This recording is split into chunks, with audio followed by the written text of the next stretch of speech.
வணக்கம் மக்களே, சற்றுமுன் கிடைத்த தகவல் ஒன்றை பார்க்க போகிறோம். பூனைக்குட்டி வெளியே வந்துருச்சு, பங்காளி சண்டைகள் போதும், மதுரையில் சிரித்த சசிகலா, அதகலம் அதிமுக. இந்த ஒரு தகவலை பற்றி தான் நாம் பார்க்க போகிறோம். தகவலை பார்ப்பதற்கு முன்னதாக நீங்கள் நம்மளுடைய சேனலுக்கு புதிய பார்வையாளர்களாக இருந்தீர்கள் என்றால் மறக்காமல் நம்மளுடைய சேனலை சப்ஸ்கிரைப் செய்து வைத்துக் கொள்ளுங்கள் மக்களே. தற்பொழுது நடந்து முடிந்த நாடாளுமன்ற தேர்தலில் அதிமுக பல்வேறு இடங்களில் டெபாசிட் இழந்ததோடு சில இடங்களில் 4ஆம் இடத்தை பெற்ற நிலையில் அதிமுக மீண்டும் ஒன்றுபட வேண்டும் என்ற கோரிக்கை எழுந்து வருகிறது.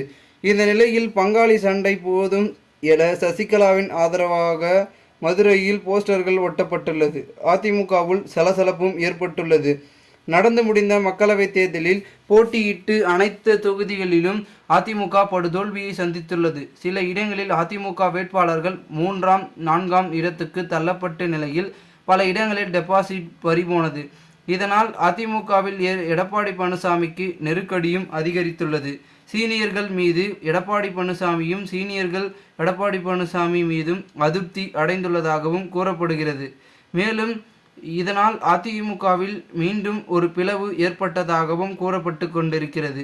காரணம், எடப்பாடி தலைமையேற்று அடுத்து 2017ஆம் ஆண்டிலிருந்து அதிமுக சந்தித்த அனைத்து தேர்தலிலும் தோல்வியே சந்தித்துள்ளது. 2019 மக்களவைத் தேர்தல், 6 மாவட்ட ஊரக உள்ளாட்சி தேர்தல், 2021 சட்டமன்ற தேர்தல், ஊரக உள்ளாட்சி தேர்தல், நகர்ப்புற உள்ளாட்சி தேர்தல், ஈரோடு இடைத்தேர்தல், தற்பொழுது மக்களவை தேர்தல் என எடப்பாடி சந்தித்த அனைத்து தேர்தல்களிலும் அக்கட்சியின் தோல்வியை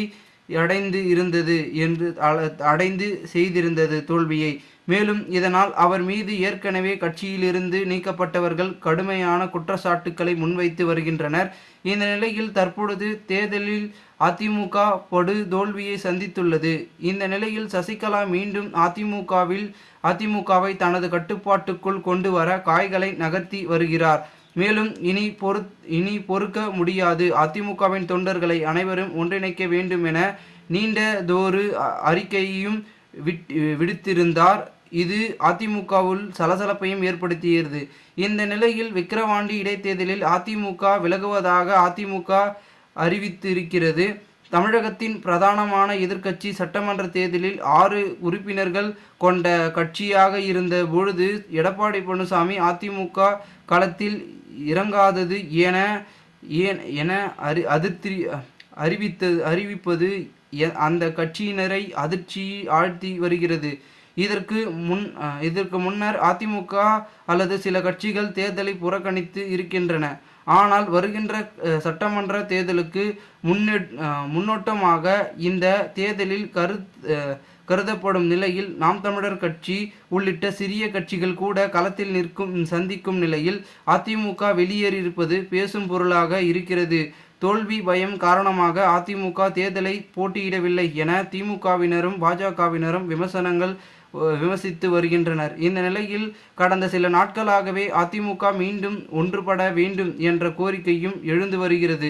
ஏற்கனவே எடப்பாடி பழனிசாமியிடம் இருந்து பிரிந்து சென்ற சில நிர்வாகிகள் ஓபிஎஸ், சசிகலா, டிடிவி தினகரன் ஆகியோரை மீண்டும் கட்சிக்குள் கொண்டு வர வேண்டும் என்ற கூறி வருகின்றனர். இந்த நிலையில் திடீர் பரபரப்பாக அதிமுகவின் பங்காளி சண்டைகள் போதும் என மதுரை முழுவதும் ஒட்டப்பட்ட போஸ்டர்கள் கவனத்தை பெற்றிருக்கிறது.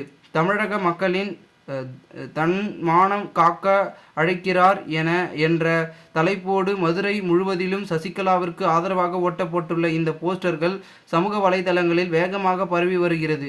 மதுரையை சார்ந்த வசந்தகுமார் என்பவர் பங்காளி சண்டைகள் போதும், தமிழக மக்களின் தன்மான காக்க அழைக்கிறார் எனவும் தனது அம்மாவின் அம்மா ஒன்றுபட்டால் உண்டு வாழ்வு என்ற வாசகங்களுடன் அச்சிடப்பட்டு போஸ்டர்கள் ஒட்டப்பட்டிருப்பது அதிமுகவில் பரபரப்பை ஏற்படுத்தியிருக்கிறது. பொறுத்திருந்து பார்ப்போம் என நடக்கிறது என்பதை. மேலும் இந்த ஒரு தகவலை குறித்த பொதுமக்கள் உங்களுடைய கருத்துக்களை கமெண்ட் மூலமாக தெரிவிங்கள். போன்று நீங்கள் அரசியல் சார்ந்த நிகழ்வுகளாம் தினசரி தெரிந்து கொள்ள நம்முடைய தமிழகத்தின் அரசியல் என்னும் சேனலை